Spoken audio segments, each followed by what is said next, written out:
This is the Aftermarket Radio Network.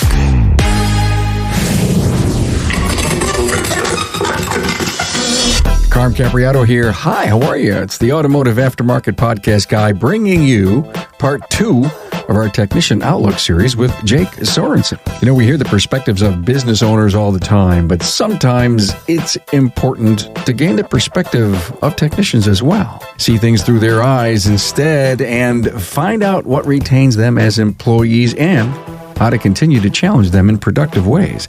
Listen and pick up a few ideas to implement in your own team culture. Thanks, Jake. And also thanks to NAPA for their partnership. You know, it's no secret we're facing a technician shortage, and NAPA Auto Care is addressing that. The free 2-year apprentice program offers a variety of training to produce a technician with 3 ASE certifications. You know I'm all about apprenticeships, and I know they're gaining traction throughout the entire industry. To learn more, members can visit member.napaautocare.com. Hey, if you want to listen to Jake's Part 1 episode, it's number 643. Head to my website, remarkableresults.biz, or find it on your favorite listening app.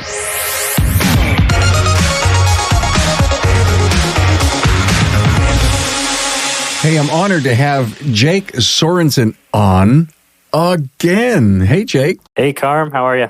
I'm great. Part number 2. You know, Jake's the 2019 NAPA ASE Technician of the Year. Not just local, but of the year. So glad to have you here. Also, the 2019 Ratchet Wrench All-Star Technician of the Year. He's an ASE Master certified tech with an L1, 2, 3, and 3 advanced certifications.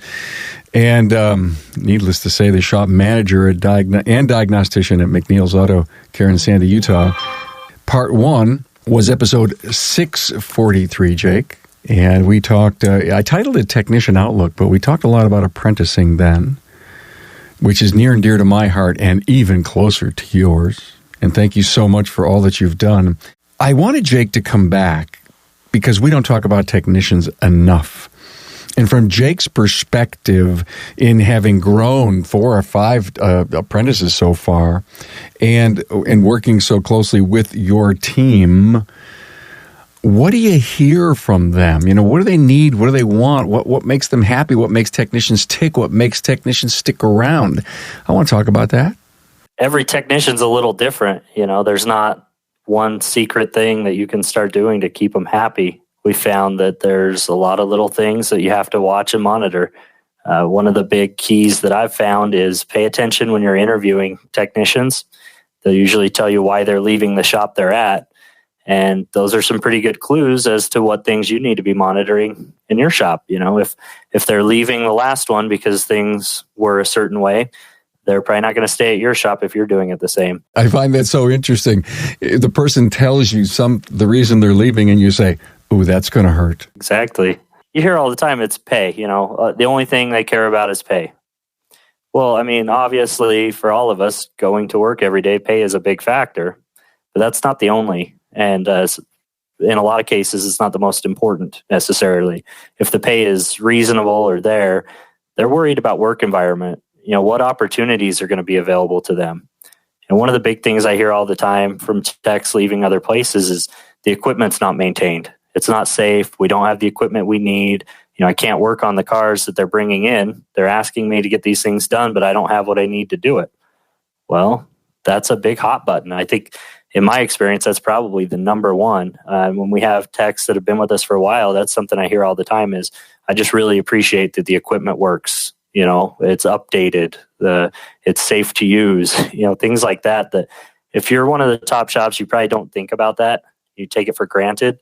That's a big deal, making sure that your technicians have what they need, that things are taken care of, they're put away, they're clean, things like that. You know, updating equipment seems to be part of the culture. You want to do things right. It improves efficiency, you know, because you've got stuff that's giving you answers, or it's, you know, a tire machine is an example. And I can imagine efficiency improvement a more modern tire machine even brings to a shop. Yeah, it's amazing when you upgrade a piece of equipment like that, how much the technicians enjoy it. Even if it's something that maybe isn't that, you know, worn out or out of date that you have. You know, for example, recently we updated to a diagnostic cart with a scan tool. You know, we have 4 or 5 different scan tools around for all the techs to use. But we decided to get one with a larger screen that was built onto the cart, a few different things that our current tools didn't have. And I didn't think it was going to add that much to our abilities and capability, and it probably hasn't necessarily, but the techs love it. They were really excited to have a large screen to look at. It's a remote station, with Bluetooth connection, so they can look up service information right there. A lot of little things that you don't think about, and they're really excited about having that. So even if you think the equipment you have is up to date, is good, if you can find something to update there every now and again on different items, and it doesn't always have to be big or expensive. I'm not suggesting that you need to be spending all sorts of money on everything you have, but little things like that, I think, make a huge difference. One example too that we've done that's helped is we put a refrigerator out in the shop and we stock it with drinks. There's Gatorades and some sodas. We have snacks, and then there's some quick lunch items in the freezer, so that if the guys get busy and can't take off, or maybe they don't have want to spend the extra cash that day, whatever it is, they've got an option. Those are the little things I think everyone really appreciates. You look at like the tech industry, those are all standard at those kinds of jobs now, technical jobs. Tell me there's Snicker bars in the fridge.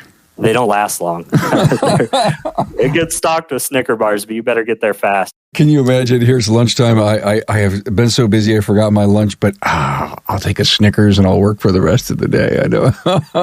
Yeah. That would be me. Where's training on the list?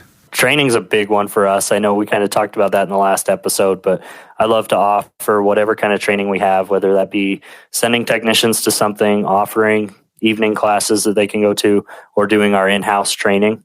I think it's big to make sure your technicians have all the resources available to them that they need, and we're offering different variety of training so that they've got whatever it is that works best for them. So under work environment, it's not just the updated equipment. Is it a place to kind of just sit down that's clean to eat lunch?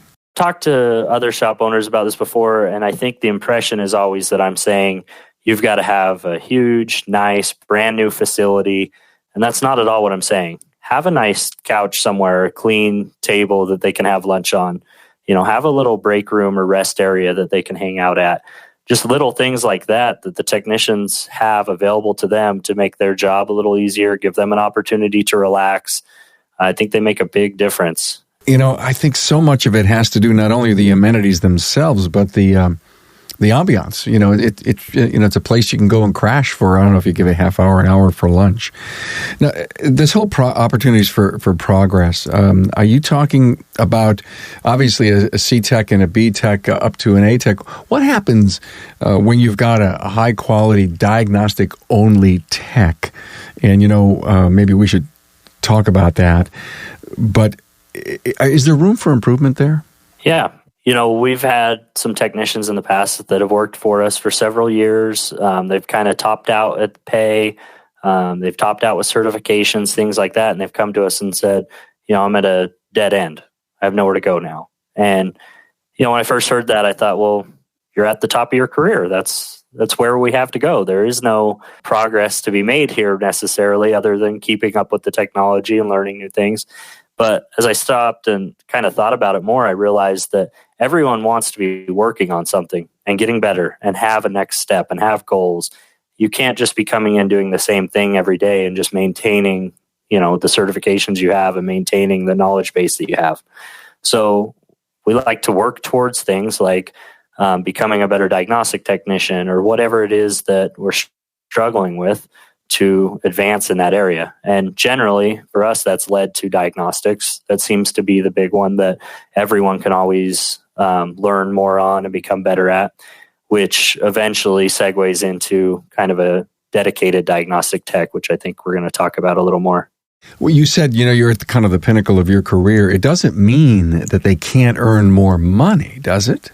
No, not necessarily. I mean, shops should be raising their shop rates, labor rates, every few years or however often that is. But with that, there's opportunity now to increase technician pay. And if your technicians are ahead of the curve, if they're keeping up with the training and getting better every year, then they definitely deserve a higher pay. Just because they were at X when you brought them on and they hit their certifications and everything doesn't mean they stay there forever.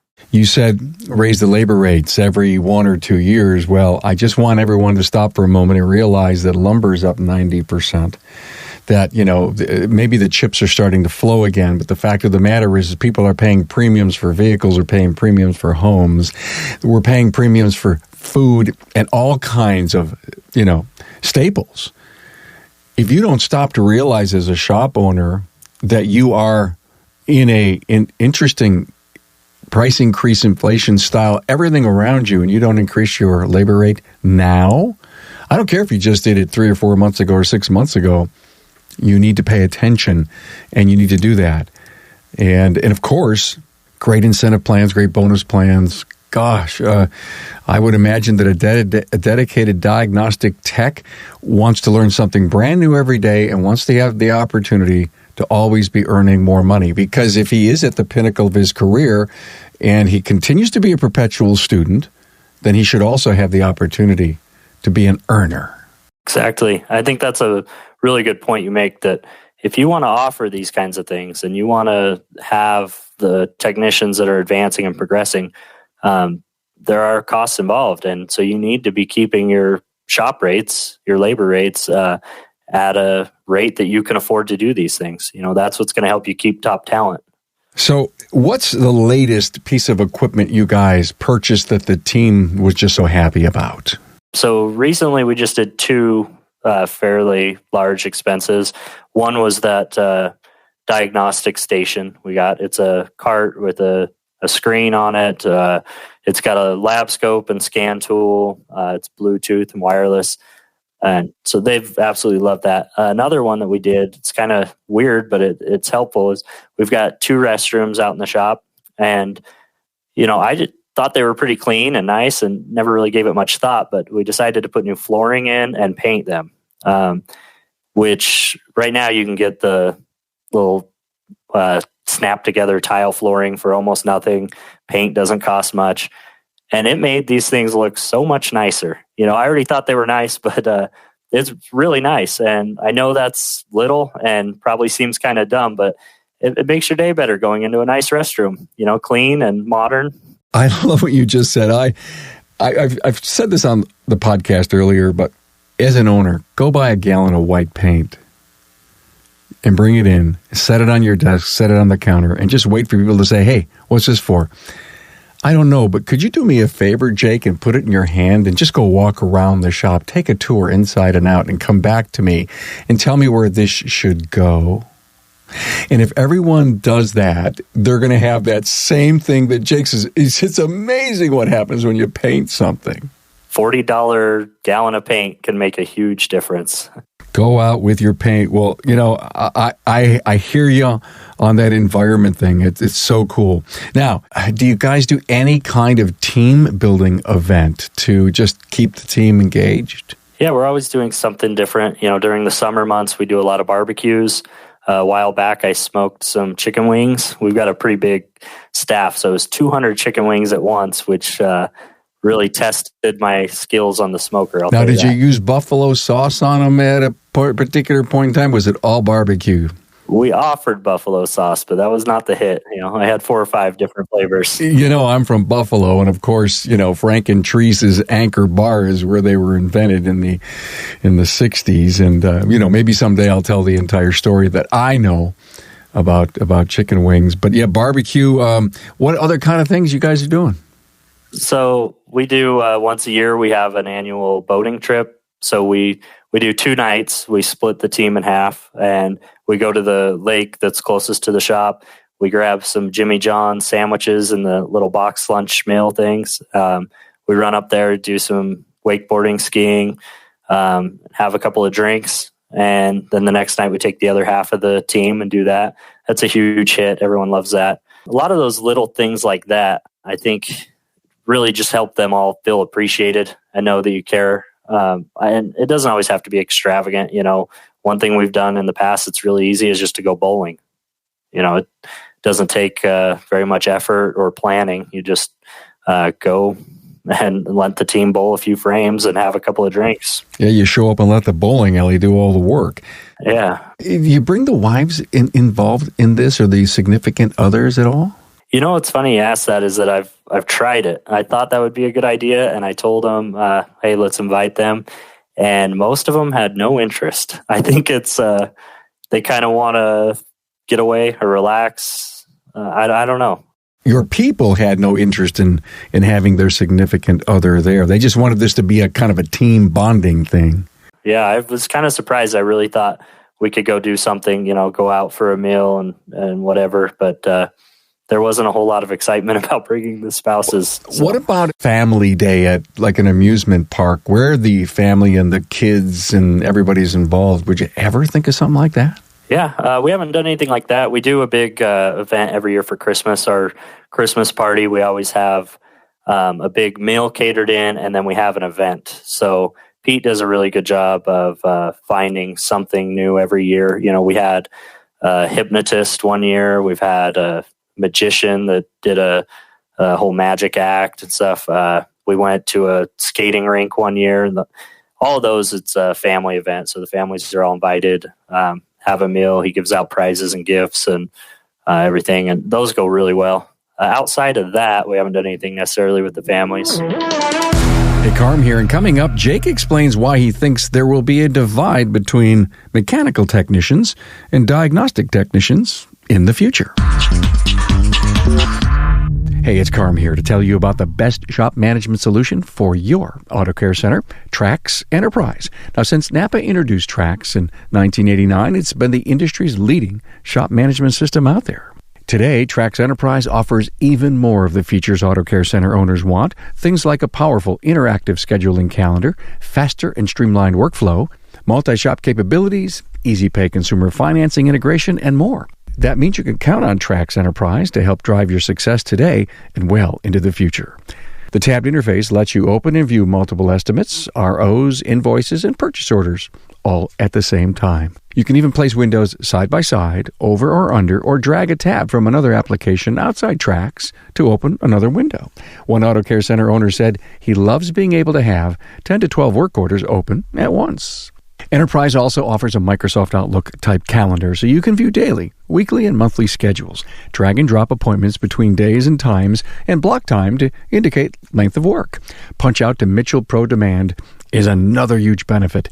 It provides embedded labor, part, maintenance, and fluid capacities that can be transferred to estimates and repair orders within Trax. Trax Enterprise also streamlines parts ordering. Just one click, and it's done. The mobile capture app sold another auto care owner on Trax Enterprise. He said there's no reason to write VINs by hand anymore. You can decode the VIN from a mobile device and send all the information directly to Trax. There are reporting features too. For example, with just a couple of clicks, you can find out how many repair orders you've written in a month. Talk to your NAPA Auto Parts store and find out more about what Trax Enterprise can do for you, plus the hundreds of other great things the Auto Care program has to offer. I love it. You're thinking about your people. You're doing the kind of things that a lot of other shops just, the grind is there every day and no one stops for a moment. And the top shops do. But, our whole objective here on the podcast, Jake, the reason you're on is to share this kind of wisdom to the teams that are kind of struggling and they need to be pushed by wisdom from others that have been successful. You mentioned a little earlier. Oh, by the way, Jake and I did an episode number 1 on this, episode 643. We, technician and apprenticing stuff. It was a great discussion, and he agreed to come on and do part 2 with us. One of the things that you had mentioned just a bit earlier was about the dedicated diagnostic technician inside the shop. I've been kind of saying for years, and we'll see if I'm right, but I think our industry is moving to where we're going to have 2 different types of mechanics or technicians. We're going to have the mechanical mechanics that are changing brake parts, suspension, all of that type of stuff, fluids. And then we're going to have the diagnostic technicians, or the guys that are doing the electrical diagnosis, module programming, some of that type of work. And it seems like every year we get closer to that split, in my mind at least. And so one thing that we've done here, and I've seen more and more shops doing, and I think it's something that we really have to move towards is having a diagnostic technician that's dedicated to doing that, because I don't think you can have the same guy hanging a set of brakes 1 hour and diagnosing, a communication fault on a modern vehicle the next minute. It's too difficult to keep up with all that stuff, and without regularly being immersed in that diagnostic end of things, it's really hard to keep up with it. So a question, when I hear, when you hear people saying, hey, I got to have an A-Tech, does that mean a diagnostic tech, or does that mean someone really good at all the mechanical?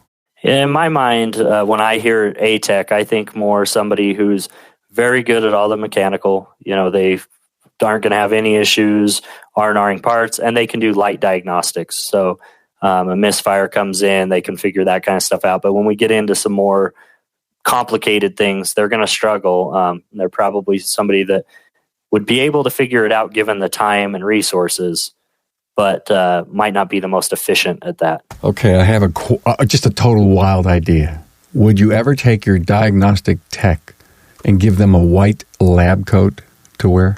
I love it. I mean, I've seen recently on some Facebook groups some people that are making diagnostic bays now, where they're painting the floors, they're putting in nice cabinets, and I mean, it's spotless. And I like it. I think, one of the hardest parts service advisors have is explaining to customers that, hey, we don't just plug in a machine that gives us a code that says this part is bad.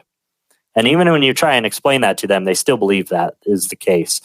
But I think it might be beneficial to take them out to a nice clean area where you've got a guy with a lab coat on or whatever it might be, and you've got monitors all over the place and computers, and you say, look what we've invested in and look what we have to do to determine what's wrong with your car. Just like when you walk in to get an MRI or a CAT scan or any kind of doctoring medical thing, you're looking around and you're seeing people in a uniform that says, hey, we do high-tech stuff here. Yeah, I don't know why this is so much different all the time, And it isn't. You're investing more in them. The equipment that surrounds them costs you probably a ton of money. The subscriptions do. The training does. The networking does. Let's start this white lab coat thing. And I love paint the floor, really segmented. It's not segmented off like you're building a wall around anything, but it has a different feel. Yeah, let's make it look and feel high tech. I've seen a lot of shops that have drop down projector screens, even huge monitors that they're putting their lab scopes on and whatnot. Things like that. The customer probably has no idea what it is, but it's impressive looking. Your techs are going to enjoy the atmosphere. The guy doing the diagnostic work is going to enjoy having that equipment and that ability, but it's also going to help you to show your customer the investment you made, and that you don't have a little tool that you just plug in real quick and it tells you what's wrong. That there's a lot more involved in that, a lot more cost involved in that, and that the rates you're charging are justified. So you've got the dedicated diag tech, and you probably have, and I hope you have a diag labor rate for that, because that's your most expensive person. But do you also go out to the neighbors, the fellow shop owners within the network and says, listen, you guys know we've got Bob Smith and he's at the top of his game. So if you ever come, in a problem, we'll give you a hand. Yeah, I think that's a big one. One of the problems or hurdles to work through with having a dedicated diagnostic tech is keeping him busy. You don't always have enough work to keep a guy just doing that. And so finding more avenues to bring that in is great. One thing that's helped with us is, so we do some module programming here on site, but we don't do every make and model or every manufacturer. So we have a mobile guy that comes out and will do that for us.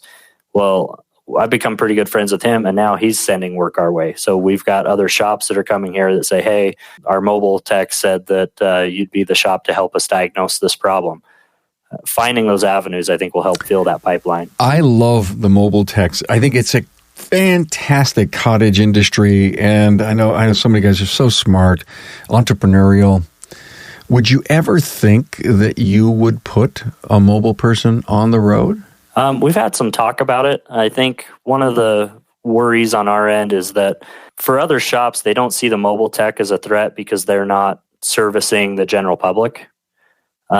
Where I don't know that a lot of shops would like the idea of a shop coming in to their place to diagnose or determine the faults. Got it. They're, if you will, quote unquote, more independent than you are because they have their own. Regarding a dedicated tech, what about incentives and or production on it? Or are you just, you're just, there's the pay, no matter what, how long it takes? Or are we saying, okay, we've just billed 3 hours to do this job, and we paid them full 3 hours. There's no beat the clock with a diagnostic tech, or would there be? What we've done is monitor total shop production more so than anything. So we know that the diagnostic tech is not going to be the most efficient tech that you have. They're not going to be putting out 100% efficiency every week like your A techs that are hanging parts are going to be. But I think a big problem that a lot of shops run into when they try this is that they pay a salary and they let the diagnostic tech go out there and do his thing. And whatever they get is what they get. And I think there has to be some monitoring. So monitoring his hours and production output and making sure it's staying consistent. We're watching for when that drops and trying to determine the problem, but also the whole shop's efficiency. So for example, we put the diagnostic tech into our calculator he should be generating 40 hours a week. We know he's not going to, but that's the goal that's set. And then every other tech is set at a 40-hour goal. So if the other technicians can increase, by 20% each, it offsets the lost revenue or lost efficiency from the diagnostic tech who's feeding their pipeline and helping them to be more productive. So as long as the total shop's production goes up, I guess it's not as important where it came from. What you're telling me is that you're managing it, you're monitoring it. You've got measures that are important that you're managing. Okay, here's your dedicated diag tech. He's more than an A tech. And what you said to me a little bit ago was that the A tech, everything mechanical and light diagnostics.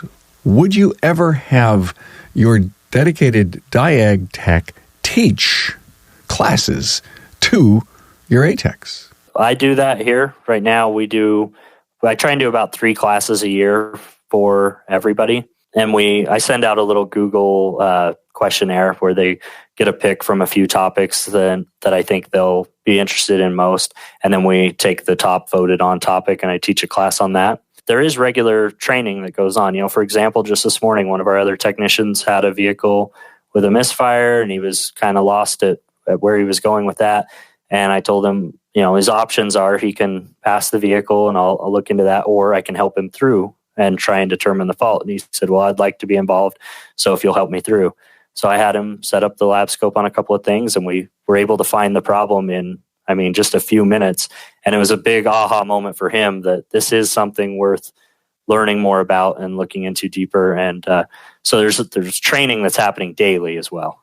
I love what you just said. You're investing in all of your technicians' learning levels, capability levels, capacity levels, and boy, I want to be there. I want to be there with you. I want to learn as you go.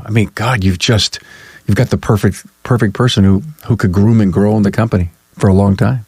Yeah, hopefully, and it's worked pretty well for us. We were just talking this morning about some of the tenure that we have with our technicians, and my experience has been industry-wide. A lot of technicians change locations about every 2 years.